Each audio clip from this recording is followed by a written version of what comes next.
And I ask you why. And this is right in the area where the old gunshot-aroo was, wasn't it? Also, you see these little brackets around here?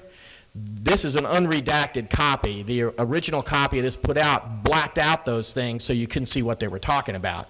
Again, I ask you why. Next one. We haven't gotten to the best part of this yet. Here is the autopsy report. There is our exit wound, 3 inches from the top, from the crown of the head. Irregular wound, 1 1/4 by 1 inch. That's the chunk of skull that was blown out officially. Next one.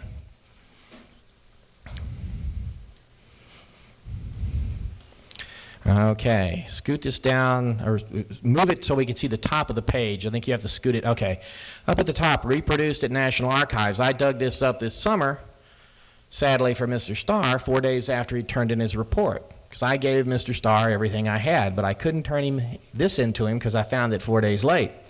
This is report of investigation by medical examiner. Remember that? Good old Dr. Hout. Couple of things I want to show you here. Scoot this one so this part ends up here. Bring it. Cause of death. Perforating gunshot wound, mouth-head. Remember that? Okay. You're going to see a blow up of this in a minute. I haven't jacked around with this. These are conformed copies right off a photocopy machine. They got to the end here. Perforating gunshot wound, mouth ran out. Somebody came back to the next line, and they centered a word here. It appears to be a 4-letter word. I don't know what it is. But they put it, there are 3 logical places to put one word that spills over the next line. Left justified, right justified, centered. Person picked the center. Somebody has 95% obliterated that word and typed in the word head. Let's go to the next one. By the way, before we change this, those of you who are insurance guys or if there's a doc here, one of the things that they always tell medical people, do not alter medical documents because it's an invitation to getting, somebody just comes in and says, oh, you altered this document, even if it was totally innocent, you can get $10,000 or $20,000 from them in a lawsuit. You do not alter medical documents. This is an alteration. Now, sometimes you write the wrong thing or type the wrong thing in a medical document. You do not alter it, you correct it. The way you correct it, you would have left that missing word there. You would have lined through it so you could still see what it was, and you would have put initial by it. And there would be a paper trail to say, oh, yeah, we changed this because we made a mistake. Here's what it was originally. We changed it because we screwed up, and here's what it is now, and here's my initials, and we got a paper trail. Didn't happen. This is an alteration. It's also an alteration of the report of investigation by medical examiner in connection with a federal death investigation of a very high-ranking person. So this is not something we do unless we feel we have to. Let's go to the next one. Okay, this is the one where I get real excited in this particular segment. You remember our phrase that Mr. Starr quoted and Mr. Klinger quoted? What was that phrase? Well, and it was Dr. Hout, in quotes, wrote this, right? Well, here it is. Self-inflicted gunshot wound, mouth to, oops, neck. It ain't head, it's neck. Now here's what happened. Somebody quoted this wrong. This is neck, not head. The reason they missed it, they changed it, in my opinion, on the first page, this page you saw where it looked like mouth dash, maybe it was neck, but obliterated. They caught it. The reason they caught it is that's the front page of the document. You probably didn't notice it. I should have pointed out. Dr. Hout signed it at the bottom. If you're not familiar with the document, you think you're looking at the whole form. Apparently, and I haven't seen the original, so I can't swear to this, but apparently it's a single sheet front and back. If you don't know there's something on the back, you look at the front, you see all this good stuff, it's signed, it's dated, it's attested, you got to turn it over. Okay? Whoever altered the front page didn't know there was something on the back of the sheet, and he didn't alter it. Okay? Next one. Now, just to show that I'm not being a real tricky guy here, this is a huge blow-up. This was the best photocopy I could make at the National Archives. I digitized it at 600 DPI and printed it best way and blew it up.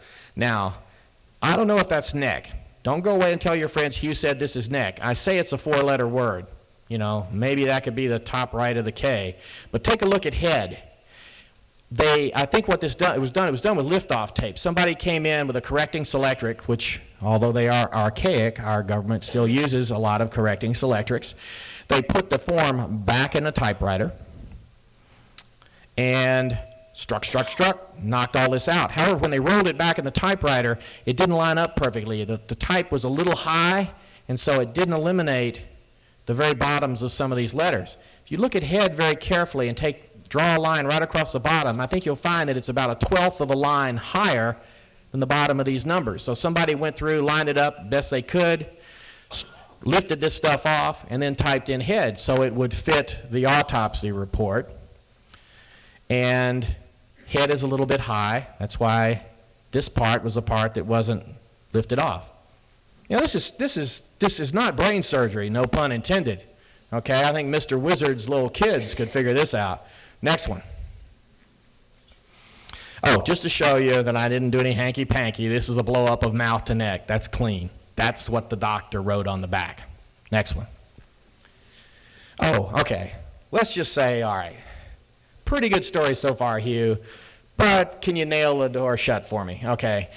How about we go and take a look at the handwritten FBI interview notes where they interviewed the lead Park Police investigator in charge that night at the body site.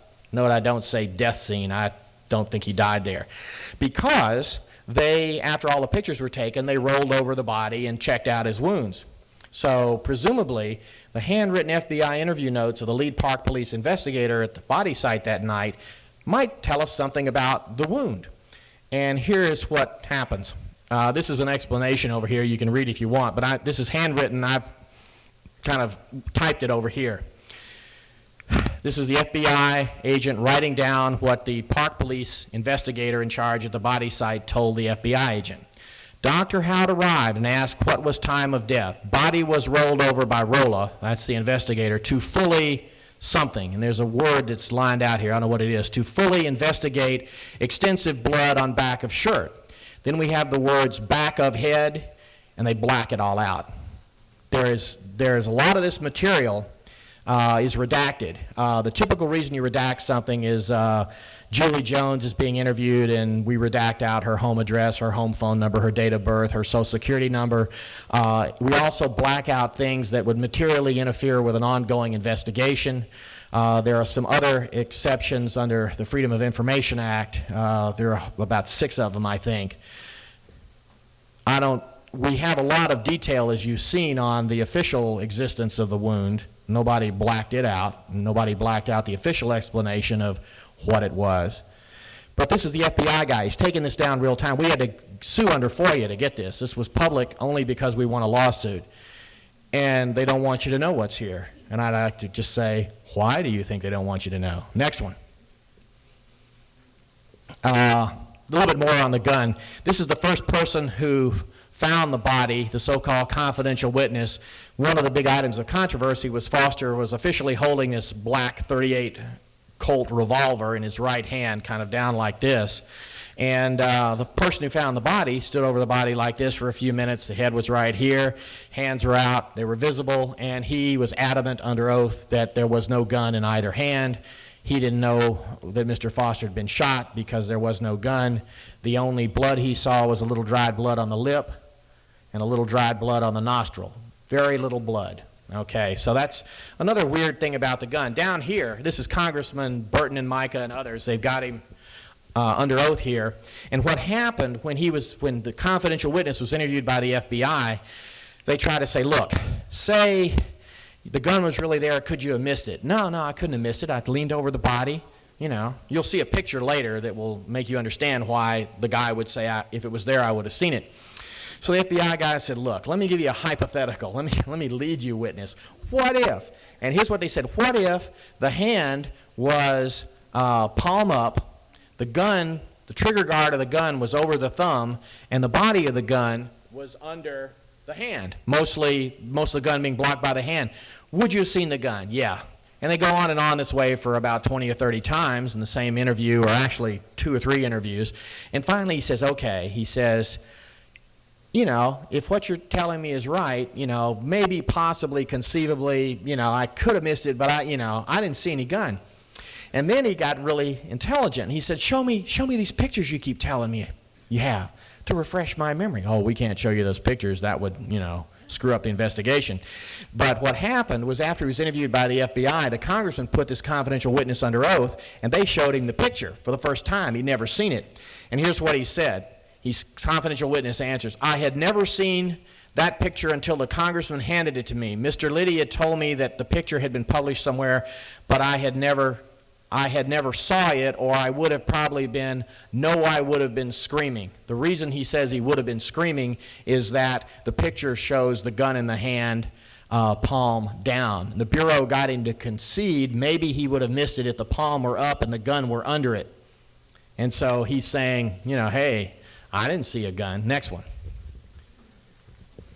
Oh, by the way, you should know, you lucky dogs, I have 20 hours of this material.